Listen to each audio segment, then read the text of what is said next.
Salut à toutes et à tous, et oui, pas de lunettes aujourd'hui parce que pas envie.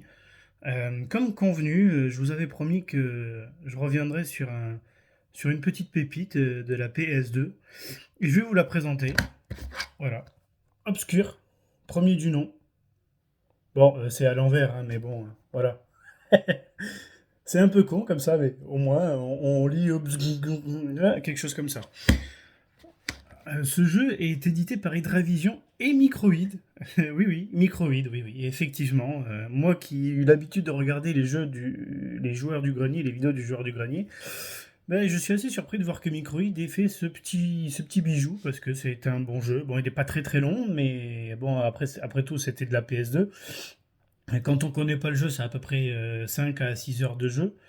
Mais c'est quelque chose qui mérite un peu le détour si vous voulez un peu changer de style de Resident Evil, parce que c'est le même système, c'est le même genre de jeu, c'est un survival horror, sauf que bon, on n'a pas des flics super entraînés ou des bombasses à la Claire Redfield ou Ada Wong, mais on a quand même son petit lot de personnages avec leurs particularités, et il faut s'y attarder dessus parce que c'est quand même assez important, je trouve, de parler des petites pépites qui n'existent pas ou qui n'existent plus.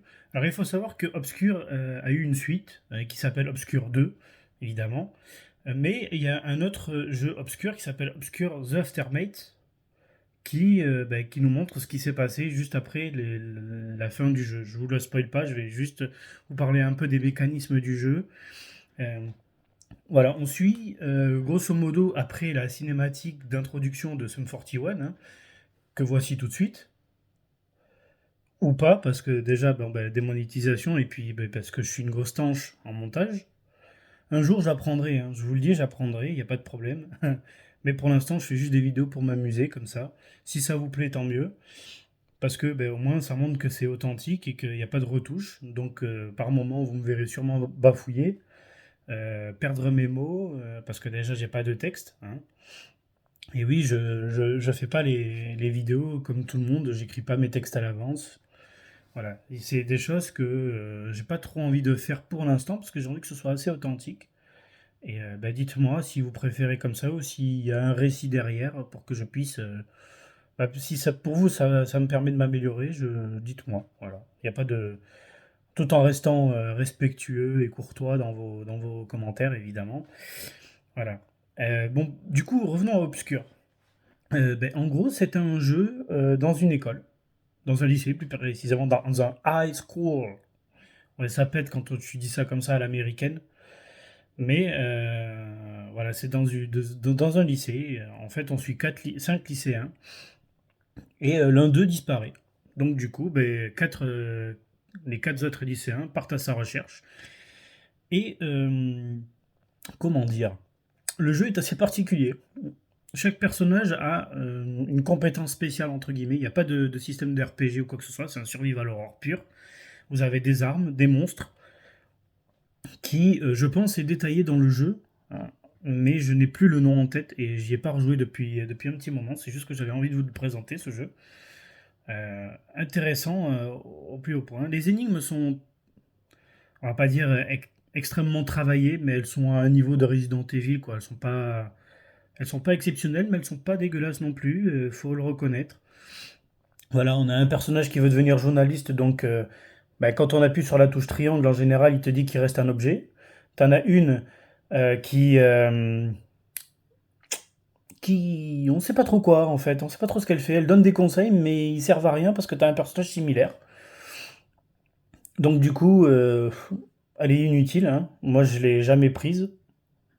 Voilà, il y a un autre personnage qui fait un peu de taekwondo, donc à chaque fois qu'elle a une arme de corps à corps, comme une batte, une barre de fer ou ce genre de truc, eh ben elle donne un coup plus puissant. T'en as un qui crochette les serrures plus rapidement que les autres personnages. Parce que des fois, dans le jeu, quand on crochette des serrures, on peut se faire attaquer par des monstres. Et le dernier, celui qui a disparu, lui court plus vite. C'est un sportif, c'est un basketteur. Euh, et il court un peu plus vite, il a un peu plus de physique que les autres, en fait.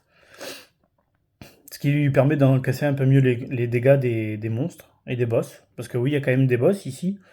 Ils sont assez emmerdants, faut le reconnaître, quand tu sais pas comment t'y prendre. Euh, du coup, alors les monstres. Oui, alors leur particularité, il y a une petite particularité, c'est que, après, j'ai pas souvenir d'avoir vu ça dans les jeux avant, mais dites-moi, hein, si c'est le cas. Ben pour les tuer, bon, faut leur tirer dessus, hein, ou les battre avec les armes machin.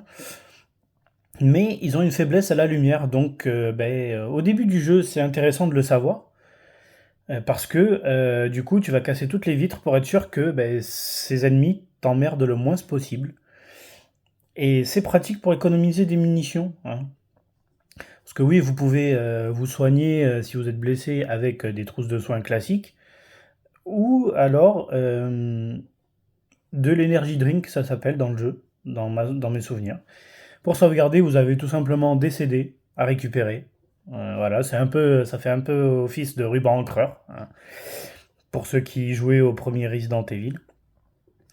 Et bon, les ennemis sont pas extrêmement diversifiés, ça ressemble plus à des humanoïdes, parce que oui, je vous fais un peu le pitch vite fait, sans trop vous spoiler. Deux frères ont voulu créer un truc pour vivre éternellement, mais le problème c'est que leur tentative échoue entre guillemets, vu que ça les transforme en monstres, mais ils ont besoin de cobayes humains, donc c'est pour ça que les lycéens sont pris à partie et ils testent le virus sur eux. Mais avant ça, il faut savoir que les deux frères, l'un d'eux s'est porté volontaire pour tester ça et s'est transformé en monstre. Et qu'est-ce qui devient ça? Si vous jouez au jeu, vous verrez. Parce que oui, on en apprend des choses sur le jeu. Parce que comme dans Resident Evil, évidemment, il y a des documents sur le lore du jeu. Mais c'est très complexe à comprendre. Et bon, je vous laisserai faire, hein, si vous voulez voir. Ou alors vous pouvez aller voir directement une vidéo YouTube qui parle du lore, hein. C'est aussi simple, je pense que vous pourrez en trouver facilement. Euh, mais voilà, c'était un jeu que j'avais envie de vous parler parce que c'est une ambiance assez pesante quand même, parce que quand t'es pas habitué à jouer à un jeu comme ça, euh, qui est, on va pas dire différent de Resident Evil, mais unique, on va dire, entre guillemets, c'est quelque chose qui peut surprendre. Voilà. Donc voilà, je voulais vous présenter ce petit jeu, hein. Bon, l'image est encore à l'envers, mais c'est pas grave, on s'en fiche. Voilà, si vous voulez voir le boîtier derrière, à l'envers aussi. Bon, ne lisez pas, ça sert à rien, à part si vous êtes un pro de lire à l'envers. Par contre, note, notez qu'il y a une bande son incroyable, euh, parce que le jeu s'ouvre sur la musique de Sum 41, Still Waiting, que vous pouvez aller voir sur YouTube, hein, je pense, vous allez la trouver facilement, et un petit groupe français qui s'appelle Enhancer. Le titre c'est Cinglé, et je vous conseille de l'écouter parce que c'est plutôt pas mal. J'aime bien, moi. Je suis pas trop rap de base, mais c'est bien. Après, ah oui, il y a aussi dans le jeu, il y a aussi un mode de difficulté. Je reviens au jeu, oui, vous voyez, il n'y aura pas de montage, hein. Donc forcément, les trucs vont pas avoir de rapport, mais je vais en parler quand même. Voilà, il y a un NG+. Bon, ça sert pas trop à grand chose, mais c'est juste parce que vous obtenez des petits costumes alternatifs qui sont juste leurs costumes de base, leurs skins de base, mais de différentes couleurs, ou alors avec des choses en plus. Vous pouvez, quand vous avez fini le jeu en normal ou en difficile, vous pouvez obtenir des petites armes supplémentaires. Il y a, il me semble, un laser gun qui peut être intéressant, parce que vous n'avez pas besoin de munitions, hein, tout simplement. Ah, question arme, on va du classique pistolet Beretta 9 mm à du revolver, du pistolet, du fusil. Enfin voilà, il y a pas mal il y a un fusil à double canon. Mais après, il y a aussi une autre particularité aussi, c'est que étant donné que le jeu est dans le noir et que vous avez besoin de la lumière, parce qu'au bout d'un moment, quand vous arrivez à un certain moment du jeu, il fait nuit, hein. Et là, ça sert plus à rien de casser les, euh, les vitres pour avoir de la lumière, parce que étant donné qu'il fait nuit, c'est un peu con, ça servira à rien. Par contre, ce que vous pouvez faire, c'est que vous trouvez des lampes torches. Au départ, vous trouvez des lampes torches classiques qui durent pas longtemps, des lampes torches un peu plus puissantes, et vous pouvez, avec l'aide d'un scotch, parce que vous récupérez du scotch aussi, vous pouvez les attacher aux armes. Ce qui fait que vous pouvez avoir un fusil à pompe avec une lampe et vous servir de ça, justement, pour baisser la faiblesse des ennemis. Tout simplement, pour que les ennemis soient plus faciles à tuer. Et des fois, sur certains boss, ça peut paraître insignifiant, mais c'est peut-être assez utile aussi. Donc voilà, je vous laisse faire votre propre avis. Voilà, la vidéo, elle dure pas excessivement longtemps. J'avais pas envie de vous casser la tête à essayer de trouver des choses. J'avais envie de faire simple, concis. Et j'espère que je me suis pas trop planté. Voilà, dites-moi, n'hésitez pas à me dire, à être bienveillant, comme d'habitude. Enfin, comme d'habitude, non, parce que bon, j'ai pas beaucoup de commentaires, j'en ai pas même. Mais c'est pas grave, hein, je vais pas pleurer. Quoique, ce serait peut-être un bon moyen.